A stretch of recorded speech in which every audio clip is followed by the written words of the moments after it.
کہ انہوں نے بھی بڑا خوبصورت تعارف آپ کا پیش کیا ہے۔ یقین فرمائیں یہ اس نشست میں 2 دن پہلے جب ہم لاہور سے جناب صاحبزادہ پیر سردار بہولک شاہ صاحب اور پروفیسر نصیر القائے صاحب ہم لاہور سے آ رہے تھے، تو اس نشست کے حوالے سے جب ہم نے مہمان مقرر کے بارے میں ہم نے مشاورت کی، تو صاحبزادہ صاحب بھی اور پروفیسر صاحب بھی اور میں بھی اس بات پہ کہ سیالکوٹ میں ہمیں حضرت علامہ اقبال علیہ رحمہ اسلام پر اور حضرت قائد اعظم محمد علی جناح رحمۃ اللہ کی شخصیت پر گفتگو کرنے کے لیے جناب محمد آصف بھلی صاحب ایڈوکیٹ، ان سے بہتر میں کوئی آدمی واقعی نظر نہیں آیا۔ تو یہ ہمارا انتخاب تھا، بہت رات لیٹ ان سے رابطہ ہوا، ان کی محبت کہ آپ نے ہماری دعوت کو قبول کیا، اور ہم چاہیں گے کہ ہمارے ناظرین اہل وطن جو ہے وہ آپ کے خیالات سے مستفید ہوں۔ میں نہایت ادب سے ملتمس ہوں جناب ممتاز صحافی، قانون دان، نامور شاعر، بہترین مقرر، سماجی علمی ادبی صحافتی خدمات میں جن کا ایک زمانہ موترف ہے،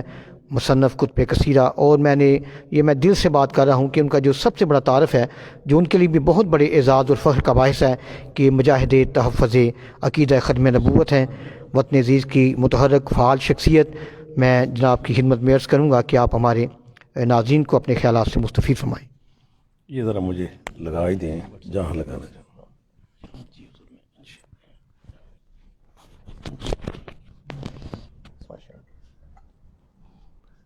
بسم اللہ الرحمن الرحیم۔ میں آپ حضرات کا ممنون ہوں کہ آپ نے یہ عزت افزائی کی کہ بانی پاکستان حضرت قائد اعظم محمد علی جناح کے یوم ولادت کے موقع پر مجھے اپنی معروضات پیش کرنے کے لیے یہاں دعوت دی۔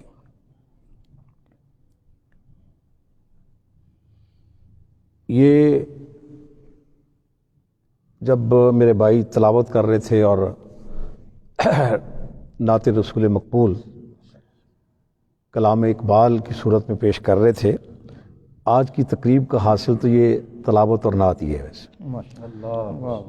اور میں قائد اعظم کے حوالے سے، ان کی قسمت اور ان کی عظمت کے حوالے سے رشک کرنے کی بات یہ ہے کہ مسجد میں یہ تقریب منعقد ہے، آپ کا یہ فورم، یہ مطلب اسے آپ اتفاق کی بات نہ کریں کہ یعنی یہ آپ کا حسن انتخاب ہے،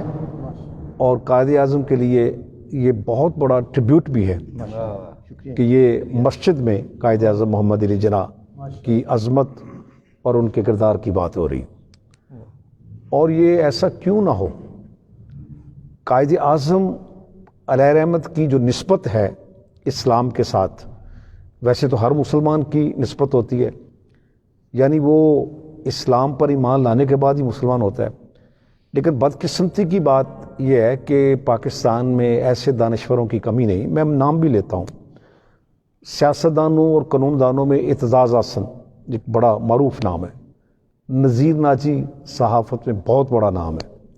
عطاء اللہ قاسمی صحافت میں بہت بڑا نام ہے، اور اس کی تو مذہبی بیک گراؤنڈ بھی ہے۔ لیکن عجیب بات ہے کہ اعتزاز احسن کہتے ہیں، اور اس جیسے اور بھی دانشور کہتے ہیں کہ پاکستان مسلمانوں کے لیے بنا تھا، اسلام کے لیے نہیں بنا تھا۔ تو میں نے ان کا جواب دیا اپنے کالم میں کہ مجھے ایسے مسلمان سے تعارف کروایا جائے کہ جس کا اسلام پر ایمان نہیں ہے اور وہ مسلمان ہے، یعنی کوئی شخص بھی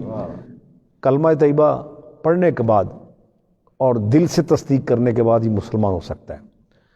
اور جو لوگ یہ کہتے ہیں کہ قائد اعظم کو میں ٹریبیوٹ پیش کرتے ہوئے، قائد اعظم کو ان کی یادوں کو تازہ کرتے ہوئے یہ تقریب ہے، تو میرا مرکز و محور قائد اعظم ہی رہے گا۔ لیکن جو لوگ یہ کہتے ہیں کہ قائد اعظم نے پاکستان کو ایک سیکولر ریاست کے طور پر بنایا تھا، اور قائد اعظم کا یہ نقطہ نظر تھا کہ اسلام کا ریاست سے کوئی تعلق نہیں ہوگا، دراصل نصیر صاحب یہ وہ گمراہ لوگ ہیں۔ میں ان کو کافر نہیں کہہ سکتا، اس لیے کہ میں کوئی مفتی نہیں ہوں، یا میرا اس حوالے سے میں زیادہ دعویٰ نہیں کر سکتا، لیکن ایک بات میں پورے یقین کے ساتھ کہہ سکتا ہوں کہ جو یہ شخص کہتا ہے کہ اسلام کا ہماری ذات سے تعلق تو ہے لیکن ریاست سے نہیں ہونا چاہیے، وہ دراصل اپنی ذات سے بھی اسلام کا تعلق نہیں چاہتے۔ یہ بات آپ نوٹ فرما لیں کہ جو لوگ کہتے ہیں کہ اسلام کا ریاست سے تعلق نہ ہو، وہ اپنی ذات سے بھی ایک رسمی بات کرتے ہیں، یعنی وہ کھل کر نہیں کہہ سکتے کہ اسلام کا میرے ساتھ بھی تعلق نہیں ہونا چاہیے، وہ اس کو اس طرح ادا کرتے ہیں کہ اسلام کا ریاست سے تعلق نہیں ہونا چاہیے۔ اور دوسری بات میں یہ کہنا چاہتا ہوں کہ اگر اسلام کے بارے میں میرا علم یہ ہے کہ اس کا ریاست سے تعلق نہیں ہو سکتا، یعنی اس میں کوئی اجتماعی نظام موجود نہیں ہے، اس میں کوئی معاشرت کا نظام نہیں ہے، اس میں کوئی معیشت کا نظام نہیں ہے، تو دراصل وہ اسلام سے ناواقف ہے۔ لیکن اس کے مقابلے میں جس طرح نصیر صاحب فرما رہے تھے کہ قائد اعظم ایک مغربی لباس والا آدمی، وہ ایک ایسی شخصیت جو کسی مطلب ادارے سے، کسی مکتب سے اسلام کی وہ تعلیم حاصل کرنے والی شخصیت نہیں تھی۔ اور قائد اعظم نے خود بھی کہا ہے کہ میں کوئی مولانا نہیں ہوں، میرا دین کے بارے میں کوئی اتنا زیادہ علم نہیں ہے، لیکن جتنا میرا علم ہے، وہ کہتے ہیں کہ وہ جتنا بھی میرا علم ہے، وہ علم مجھے یہ کہتا ہے کہ قرآن حکیم میں تمام جو ہمارا معیشت ہے، معاشرت ہے، سیاست ہے، اجتماعی زندگی ہے، اس کے بارے میں رہنمائی موجود ہے۔ یہ قائد اعظم فرماتے ہیں۔ انہوں نے بلکہ بڑے سخت الفاظ استعمال کیے کہ سوائے جہلا کے ہر کوئی اس بات کا اعتراف کرے گا کہ قرآن ایک مکمل ضابطہ حیات ہے ہمارے لیے۔ بے شک، کبھی انہوں نے اسلام کو مکمل ضابطہ حیات کہا، بے شک، کبھی انہوں نے قرآن کو مکمل ضابطہ حیات کہا۔ اور یہ جو خطبہ الہ آباد ہے 1930 میں علامہ اقبال میں، اچھا ایسے دانشور بھی موجود ہیں، ظاہر ہے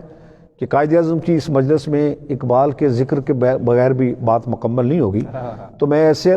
لوگوں کا بھی ذکر کرنا چاہتا ہوں کہ جو کہتے ہیں کہ علامہ اقبال نے میں نے خطبہ الہ آباد میں الگ اسلامی ریاست کا تصور پیش نہیں کیا تھا، ایسے لوگ بھی ہیں۔ اصل میں پورا اگر مطالعہ کیا جائے تو پھر بات کھلتی ہے کہ جو خطبہ الہ آباد تھا اس میں جو بنیادی باتیں علامہ اقبال نے کی، وہ پہلی بات تو یہ ہے کہ اسلام کا جو اخلاقی نظام ہے وہ اسی صورت میں محفوظ رہ سکتا ہے کہ جب یہ ہمارا اجتماعی زندگی کے ساتھ اس کا تعلق ہو۔ اگر ہم اس کے اخلاقی ضابطے کو، معاشرتی ضابطے کو نہیں مانیں گے تو پھر اسلام کا بھی حشر وہی ہوگا جو عیسائیت کا ہے۔ یعنی عیسائیت اس وقت پوری دنیا میں بطور نظام کہیں موجود نہیں ہے۔ امریکہ میں، برطانیہ میں جو مطلب عظیم اکثریت ہے عیسائیوں کی، وہاں عیسائیت کا ریاست سے کوئی تعلق نہیں۔ اب دیکھیں اس کی میں مثال یہ دیتا ہوں کہ وہاں ایسے قوانین موجود ہیں، پارلیمنٹ نے پاس کیے ہیں کہ جو اسلام کی بات ایک طرف رکھتے ہوئے جن کا عیسائیت میں بھی اجازت نہیں ہو سکتی، کیونکہ عیسائیت جو ہے یا یہودیت جو ہے اپنے وقت میں وہ اللہ کی طرف سے بھیجے ہوئے ادیان ہے۔ تو جو اللہ کا دین ہے اس میں ایک مرد کی مرد کے ساتھ شادی کیسے ہو سکتی ہے، ایک عورت کی عورت کے ساتھ شادی کیسے ہو سکتی ہے، شراب کی حرمت عیسائی ایون ہندو کہتے ہیں، ہندو کہ ہمارا مذہب بھی مطلب وہ شراب کو الاؤ نہیں کرتا، اور عیسائیوں نے تو باقاعدہ مطلب یہ یہاں پھر عدالت میں بھی اپنا اس مقدمے کو پیش کیا کہ یہ جو عیسائیت کی بنیاد پر پاکستان میں پرمٹ دیے جاتے ہیں یہ اس لیے نہیں ہونے چاہیے کہ ہمارے مذہب میں بھی یہ الاؤ نہیں ہے۔ لیکن پاکستان میں ابھی جو صحیح معنوں میں نظریہ پاکستان تھا یا تصور پاکستان تھا قائد اعظم کا، اس حوالے سے اس طرح کی امپلیمنٹیشن نہیں ہوئی، تو اس لیے ہمارے بھی ایک ایسا نظام چل رہا ہے کہ اللہ تعالیٰ بس پناہ دے۔ اس کی میں مثال یہ بھی دوں گا کہ سود کی حرمت، اس میں تو بحث ہی کوئی نہیں ہے، یعنی سود کی حرمت تو ایک متفق علیہ مسئلہ ہے، قرآن حکیم میں طے شدہ مسئلہ ہے، حدیث کی صورت میں طے شدہ مسئلہ ہے، لیکن اسلامی نظریاتی عدالت نے جب فیصلہ کیا سود کی حرمت کا تو اس کے خلاف جو اپیل کی گئی ہے سپریم کورٹ میں وہ نواز شریف صاحب کی حکومت نے کی تھی، اور اس اپیل کو بھی یہ 97 اور 99 والا جو ان کا دور ہے، یعنی اس کو 21-22 سال ہو گئے ہیں، اس کا فیصلہ پاکستان کی سپریم کورٹ بھی ابھی تک نہیں کر رہی۔ تو یہ ساری باتیں جو ان اسلامک ہیں، یہ کنسیپٹ آف قائد اعظم نہیں ہے، یہ کنسیپٹ آف پاکستان نہیں ہے۔ اب قائد اعظم کا آغاز کرتے ہیں کہ جب وہ لنکنز ان میں داخلہ لیتے ہیں، یہ تو مشہور بات ہے نا کہ لنکنز ان میں داخلہ لیتے ہیں، 17 سال عمر ہوگی، 18 سال عمر ہوگی، کیونکہ وہ 20 سال میں تو بیرسٹری کر کے واپس آ گئے، تقریباً 3 سال کا وہ کورس تھا۔ تو انہوں نے جو لنکنز ان میں داخلہ لینے کی اپنی وجہ بیان کی، اور وہ وجہ بھی آپ کے لیے بڑا خوشی کا باعث ہوگا کہ وہ کراچی بار ایسوسی ایشن میں میلاد النبی کی تقریب تھی. کراچی بار ایسوسی ایشن کے زیر تمام یعنی وکلاء کا اجتماع اور یوم ولادت رسول کی نسبت سے تقریب. اس میں انہوں نے کہا کہ میں نے لنکن میں داخلہ اس لیے لیا تھا کہ وہاں جو اس کا بیرونی گیٹ تھا اس پر جو دنیا کے عظیم قانون دینے والے ہیں سب سے نمایاں نام حضرت محمد صلی اللہ علیہ وسلم کا. تو یہ کوئی معمولی بات نہیں. پھر یہ ایک کتاب آئی ہے رضوان احمد کی قائد اعظم کے ابتدائی 30 سال. تو وہ یہ کہتے ہیں کہ وہ میلاد النبی کی تقاریب میں قائد اعظم بہت شرکت کرتے تھے. میں یہ ان کے نوجوانی کی باتیں کر رہا ہوں. مطلب یہ کوئی قائد اعظم کا یہ اتفاقیہ بات نہیں ہے کہ قائد اعظم کو قیام پاکستان کے بانی ہونے کا اتنا بڑا شرف اور اعزاز حاصل ہوا ہے، بلکہ یہ اعزاز اسی وجہ سے حاصل ہوا ہے کہ قدرت اس لالے کی جو حنا بندی ہے وہ از خود اقبال کی زبان میں کر رہی تھی. اور پھر قائد اعظم یہ درجہ بدرجہ ہم آگے بڑھتے ہیں. یہ جو آپ نے بات کی یہ تقریباً روزنامہ انقلاب میں 1939 میں ان کا چھپ چکا ہے. اگر میں یہاں سے ذرا فوری طور پر وہ ریفرنس تلاش کر سکوں تو میں چاہتا ہوں کہ میں پڑھ کر وہ آپ کو پیش کروں کہ قائد اعظم نے یہ جو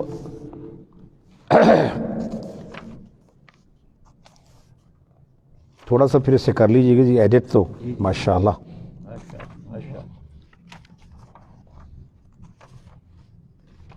چلے میں ایک اور حوالہ جو بالکل سامنے آ گیا. یہ آسٹریلیا کے باشندوں سے ریڈیو پر قائد اعظم کا خطاب ہے اور یہ 19 فروری 1948 جب وہ گورنر جنرل تھے. اندازہ کریں کہ پہلی بات یہ ہے کہ یہ ریڈیو پاکستان پر خطاب نہیں ہے، یہ آسٹریلیا کے عوام سے خطاب ہے، ان کے ریڈیو پر خطاب ہے اور یہ پوری دنیا میں سماعت کیا گیا. اب اس کا مطلب ہے کہ بعض وقت بندہ کہتا ہے کہ شاید کوئی اپنی عوام کو یا قوم کو خوش کرنے کے لیے کوئی بات کی جا رہی ہے، یعنی اسلام کا ایک نعرہ کسی کو خوش کرنے کے لیے. اب آسٹریلیا کے عوام کو جو خطاب قائد اعظم کر رہے ہیں گورنر جنرل پاکستان کی حیثیت سے، وہاں جو پیغام دے رہے ہیں اس کا میں نے عنوان اس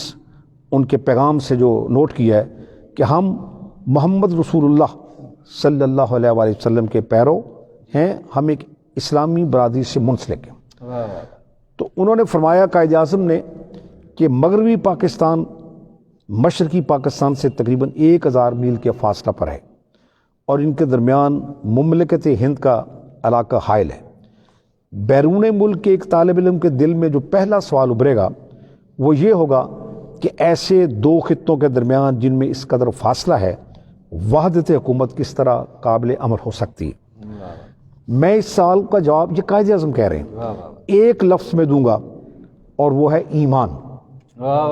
اللہ پر ایمان، اپنے آپ پر ایمان اور اپنے مستقبل پر ایمان. جو لوگ ہم سے اچھی طرح واقف نہیں ہیں شاید وہ اس مختصر جواب سے مطمئن نہ ہوں، اس لیے میں تھوڑا سا پس منظر، یہ انگریزی کا اردو ترجمہ میں نے خود کیا جی، تھوڑا سا پس منظر بیان کر دیتا ہوں. قائد اعظم کہہ رہے ہیں ہماری عظیم اکثریت مسلمانوں پر مشتمل ہے، ہم محمد الرسول اللہ صلی اللہ علیہ وآلہ وسلم کی تعلیم کے پیرو ہیں، ہم اس اسلامی برادری کے ارکان ہیں. اسلامی اخوت کی بات جس میں حقوق، شرف و احترام اور تکریم ذات کے اعتبار سے تمام افراد برابر ہیں. ایک ہی صف میں کھڑے ہو گئے محمود و ایاز. ہم میں اخوت اور وحدت کا گہرا جذبہ موجود ہے. ہماری اپنی تاریخ اور رسوم و روایات ہیں. ہم اپنے تصورات حیات، نقطہ نظر اور احساس درو کے مالک ہیں اور یہی وہ عوامل ہیں جس سے ہماری قومیت تشکیل پاتی ہے. یعنی مشرقی اور مغربی پاکستان اسلامی اخوت کے تحت 1000 میل کے فاصلے پر یہ دنیا میں ایک منفرد مثال تھی. اور اس پر میں نے تھوڑا سا تبصرہ یہ کیا ہے کہ قائد اعظم کا درج بالا پیغام آج بھی ہمیں دعوت فکر دیتا ہے. جب تک ہمارے درمیان اسلام کے رشتے کی بنیاد پر امت واحدہ کا احساس موجود رہا، مشرقی اور مغربی پاکستان متحد رہے. یعنی مشرقی اور مغربی پاکستان کے ٹوٹنے سے نظریہ پاکستان کی نفی نہیں ہوتی. ہم نے اسلامی اخوت کے رشتے کو فراموش کر دیا تو پاکستان دو لخت ہو گئے۔ اگر ہم اسلامی اخوت کے رشتے پر اللہ کی رسی کے ساتھ وہ جو مضبوطی سے رشتہ ہے اسے استوار رکھتے، قائم رکھتے، تو پھر یہ جو 1000 میل کا فاصلہ ہے اسی صورت میں 1947 میں جس طرح پاکستان متحد بنا تھا آج بھی وہ متحدہ پاکستان ہمارے سامنے ہونا۔ اس میں ایک بہت ہی اچھی بات جو میں نے ایک نوٹ کی ہے،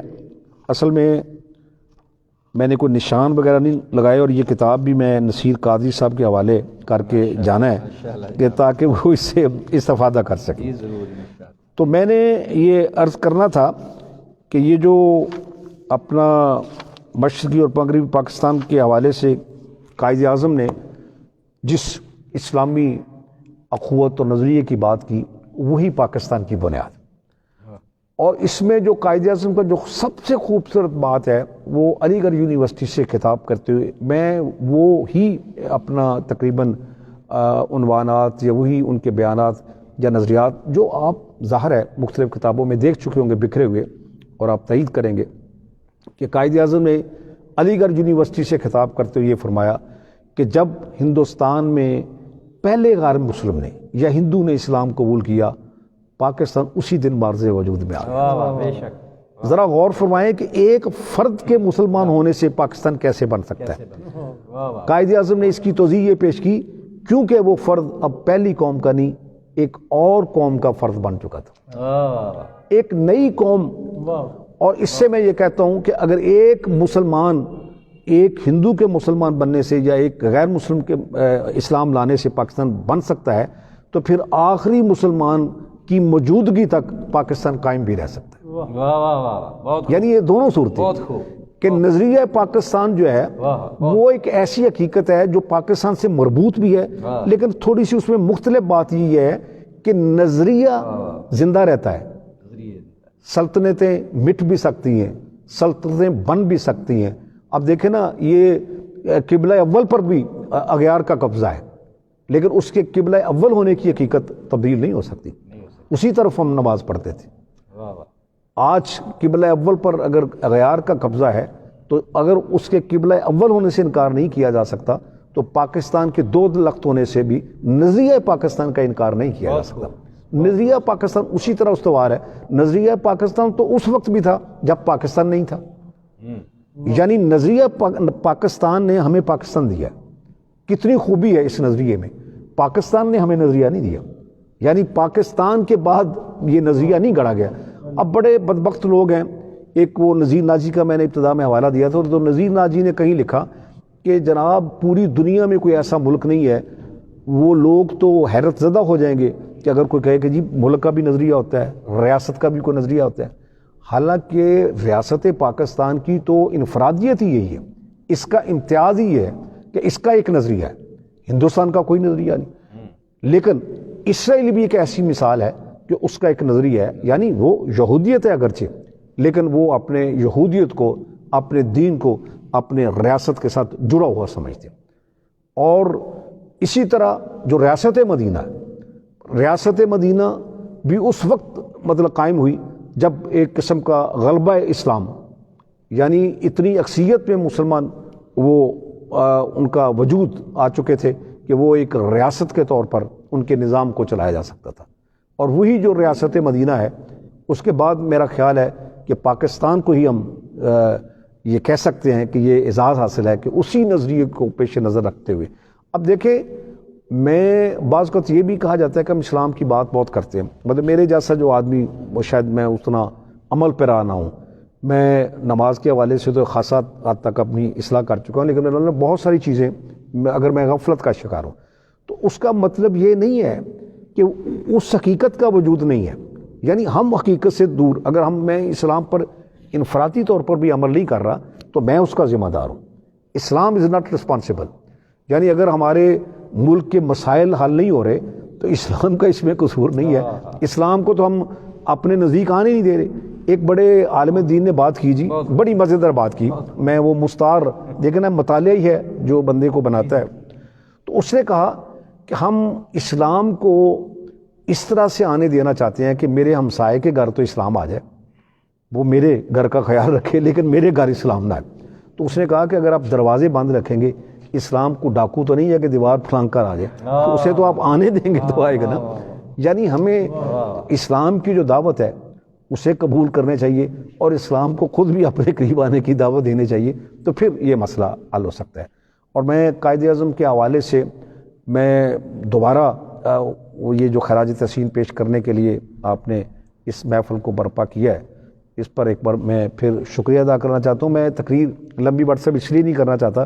کہ بعض اوقات جو طوالت تقریر ہے وہ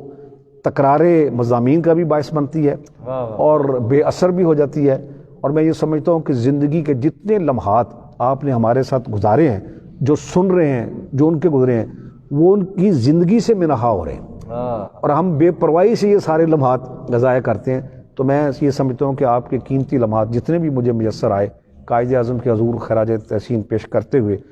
آخر میں اقبال کا میں ایک حوالہ ضرور دوں گا کہ ایک دفعہ اقبال کو نہرو ملنے آئے، بلکہ کہا یہ کتاب ہے جی اقبال کے آخری 2 سال.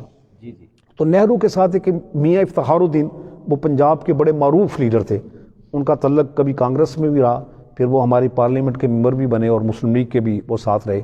امروز اور پاکستان ٹائمز یہ 2 اخبار تھے، اس کے وہ مالک بھی تھے. وہ افتخار الدین صاحب نہرو کی موجودگی میں علامہ اقبال سے کہتے ہیں کہ جو ملت اسلامیہ اور بالخصوص ہندوستان کے مسلمانوں کا آپ کا مقام ہے، آپ کا جو عزت ہے اور آپ کا جو احترام ہے، تو آپ خود قیادت کریں مسلمانوں کی. تو علامہ اقبال صاحب فراش تھے، وہ اٹھ کھڑے ہوئے، انہوں نے بڑے غصے سے کہا کہ آپ مجھے بہلا یا پھسلا رہے ہیں کہ میں قائد اعظم کے سامنے آ جاؤں. قائد اعظم ہی اصل لیڈر ہے، میں تو صرف ان کا سپاہی ہوں. دیکھیں اقبال تو غیر معمولی شخصیت ہے. اقبال بھی اقبال سے آگاہ نہیں ہے، کچھ اس میں تمسخر نہیں، واللہ نہیں ہے. تو اقبال جیسی غیر معمولی شخصیت جس شخصیت کے بارے میں یہ کہے کہ اصل لیڈر تو وہ ہے، میں تو ان کا سپاہی ہوں، اس سے زیادہ پھر اعتراف عظمت کے لیے بھی باعظمت ہونا ضروری ہے. وما علینا الا البلاغ. یہ جناب آپ